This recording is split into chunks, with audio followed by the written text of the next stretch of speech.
Let's make a Swiss burnt pecan pastry. For years and years, this has been popular at holiday buffets that we've gone to or presented, and at our restaurant back in Kansas City years ago, the Amber Waves Cafe. Just everywhere we've presented it, it's been popular, so we're going to share it with you and show you how to make it. It's really pretty easy to make. You only have five ingredients, starting out with 4 cups of roasted. I like to slowly roast them in an oven at about 250 degrees Fahrenheit on a low heat, and slowly, so you really bring out the flavor of the pecans. If you put it on too high a heat, then they can burn and you don't get that delicious pecan flavor either. So 4 cups total toasted pecans. These pecans we have picked locally because there are lots of pecan trees in our area that grow, and they fall to the ground and nobody pays much attention to them. But now that people have seen us out collecting them, they're becoming more aware that they have pecans. And, well, in a regular supermarket, they can be kind of expensive. So, anyway, 4 cups toasted pecans. And we have 1 tablespoon of arrowroot powder, 1/4 teaspoon sea salt, 1/4 cup barley malt syrup. If you can't find barley malt syrup, you can substitute molasses or some other kind of dark natural syrup, rice syrup, and this is 1/4 cup of barley malt syrup, 3/4 cup of rice syrup, and 1 tablespoon of vanilla extract. Those are our main ingredients. We're going to blend the roasted pecans in a food processor until they become a coarsely ground powder consistency. Not completely a powder, but coarsely ground powder. And then we're going to mix all this together in a bowl, and we're going to press it into a pastry crust. I've made some pastry sheets ahead of time, and I'll show you as I go along how I put them in the pan and then add the pecan center, and then top it off with another pastry on top. Score it with a knife in squares, and then bake it at 325 degrees Fahrenheit, for about 20-30 minutes. Let's get going. First, we're going to take the pecans and we're going to pulverize them in a food processor. Be right back. So, we have taken our roasted pecans and coarsely ground them into food processor. A food processor really works best for this, so you get it uniformly ground. It's okay if there are a few bigger pieces left. No need to worry about them. So now we're going to mix all our ingredients. First, we'll start with the ground pecans. Next, we'll add the tablespoon of arrowroot powder. Next, we'll add the sea salt. Next, we'll add the barley malt syrup.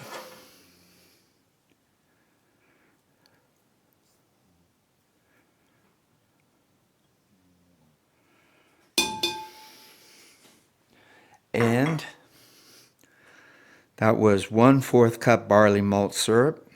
Now, 3/4 cup rice syrup. Try and get as much out as you can. And a tablespoon of vanilla. And the 1/4 of a teaspoon of, oh, we already added a little arrowroot left in there. I'm going to make sure I get it all out. There we go. So now we just want to mix all of this together.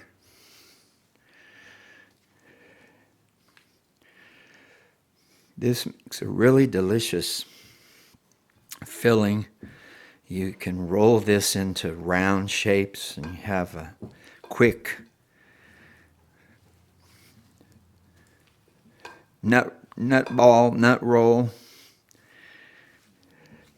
It's a very tasty, very popular. So once this all gets mixed up, it gets thicker and thicker as you go along. Make sure everything's evenly distributed. It gets harder to mix as it gets thicker, but just keep trying, keep at it. And now it's finished. It's ready to go into the pastry in the pan and bake. So now that we've finished mixing all of our ingredients, the ground pecans, the barley malt, the rice syrup, the vanilla, the arrowroot, it's all mixed together here. We're going to want to put it in a pan with a pastry bottom, which I've already made. So you can make your own favorite pastry for this. If you don't have a favorite pastry recipe, or you've never made one before, you can go out on YouTube, the internet, and look for vegan pie pastry recipe. This one is vegan pie pastry recipe. It has safflower oil in it. It doesn't have hard fat or coconut fat or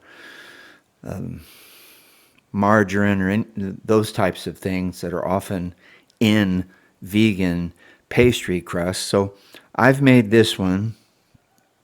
And what we're going to want to do is take our pecan mixture and press it into here. Now, you can press it like this, and I've done that many times, but you take a risk of breaking the pastry in the bottom. So I'm going to show you a way that I've devised that I find much easier and it doesn't break the pastry. So a way to make it easier to get your pecan filling into your pan with the pastry on the bottom, what I like to do is take a sheet of parchment paper or eco-friendly wax paper, and I draw around the edge, I draw the line for the bottom of the pan, and now I have that on my paper here. So I know how much to press this out, and I'm just going to do it with my hands here. And you want to press it out to the edge. Now, if you want to, you can also, this is some water, a little bit of water I'm putting here on top. You can also take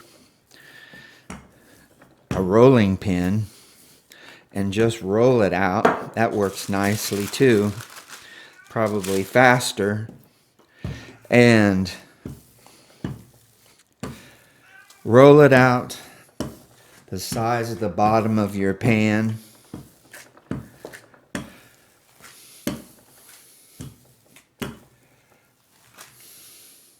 If some of it comes up, don't worry, just press it back in. Nobody's going to see it because it's going to get covered on the top with another layer of pastry. So add a touch of water. That helps us to roll out better without sticking as easily. And we're almost there. Again, this doesn't need to be perfect.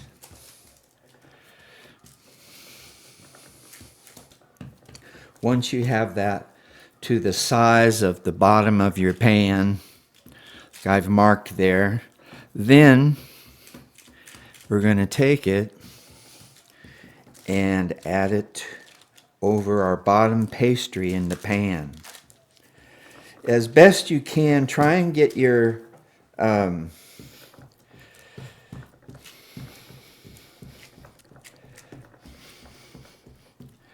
filling even in thickness, but don't worry about it too much. You just don't want super thick and super thin areas, basically. So there we have it, ready to go into our pan. So now we're going to take our pecan filling that we just rolled out here on our paper and put it down inside and just remove the paper. Again, don't worry if some of the filling breaks a little bit, because we're going to press that all back in here once we've got it in.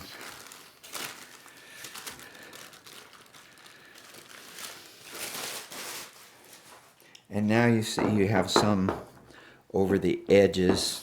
Just take that and press it in and smooth it out a little.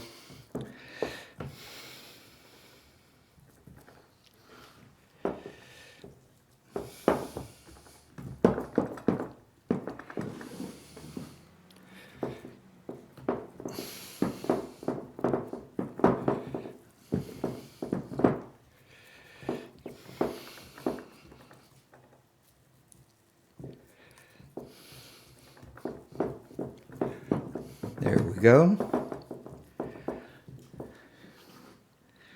Now, that is basically ready to add the top pastry layer. And I've already made that.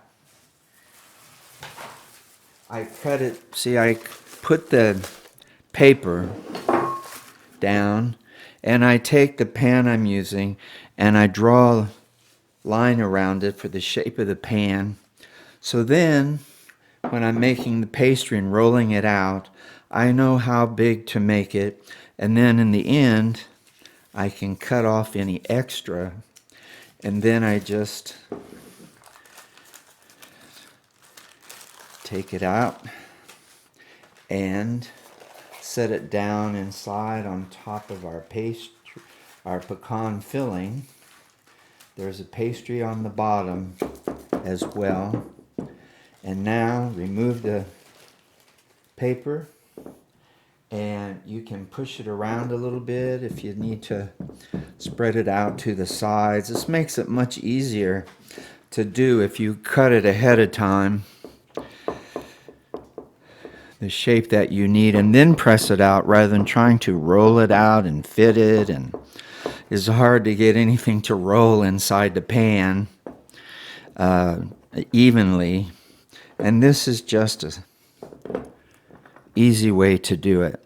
Now, some of the edge of the pastry filling is showing. That's fine, of the pecan filling. Don't worry. We're going to be ready now to score this into squares so that later when it's done baking, we have easy squares we can cut out and make these even pieces. So now we have our pecan filling in between a bottom layer and a top layer of the pastry dough, and we want to score it. So I'm going to take a little knife here and score down. Now I don't go all the way through to the bottom. I just score the top. First in lengths like so. Across the short width of the pan. And then I turn it, and I'm going to go down the long width of length of the pan and cut again, making a little square shapes as we go along. This is kind of a rich dessert, so you don't want giant pieces. And you can see, you cut it in this size squares, it's going to make a lot.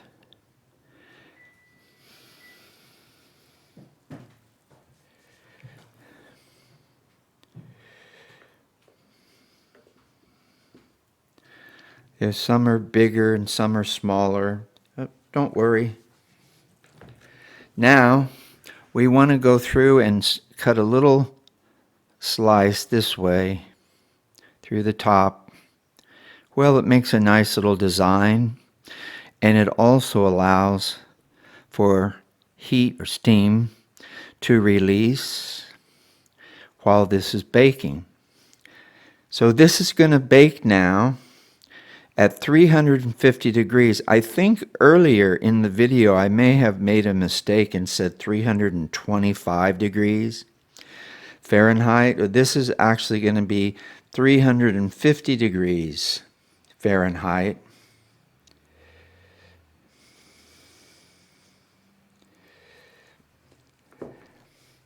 And it's probably going to bake for at least 30 minutes. I think earlier I may have said 15 or 20 minutes. That's kind of short. I usually bake it longer than that. You have to watch it because every oven is a little different.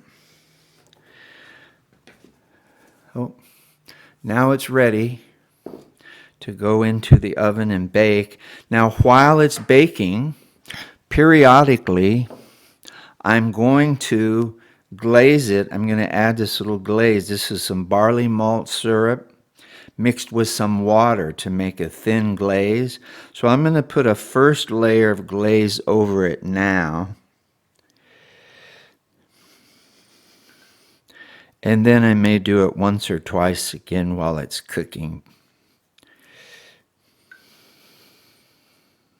This will be shiny and glossier when it's finished. If you don't want to use a glaze, you can leave it off. If you don't have barley malt syrup, you can use molasses or some other kind of dark natural syrup mixed with some water.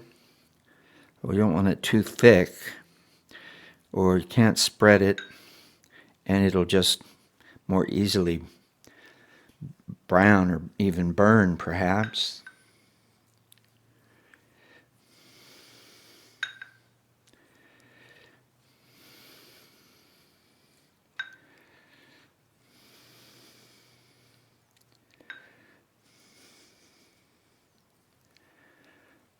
So now it's ready to go in the oven at 350 degrees Fahrenheit for about 30 minutes. We'll check it after 15 or 20 minutes, and you can see at that point what its progress has been. So the pastry has been in the oven now at 350 degrees Fahrenheit for 15 minutes.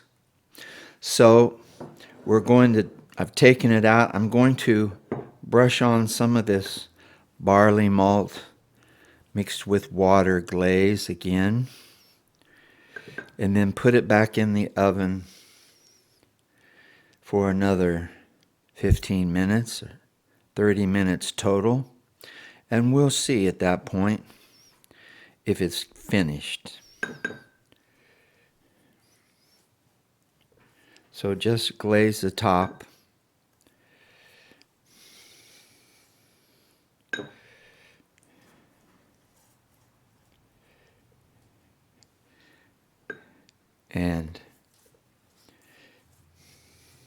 back in the oven. It's going to go. We'll take a look in another 15 minutes. So now our pecan pastry has been in the oven at 350 degrees Fahrenheit for 30 minutes. And before it went in the oven, I glazed it with the barley malt water mixture. And then I took it out at 15 minutes after cooking and glazed it one more time with the barley malt, put it back in for 15 minutes more.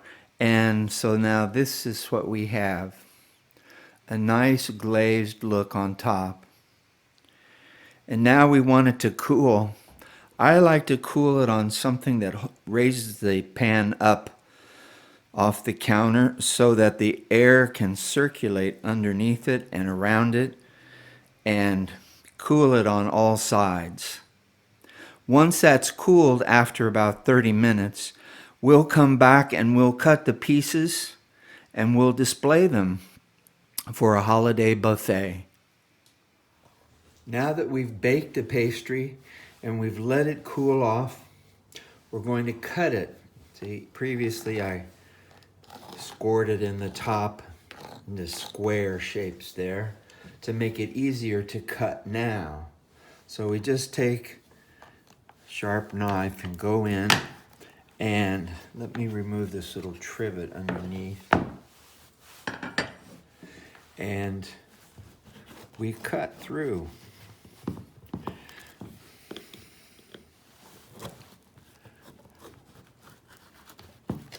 And once you get these cut, then you can lift them out. Once you get these cut through, then you just scoop them out. And there's a nice piece.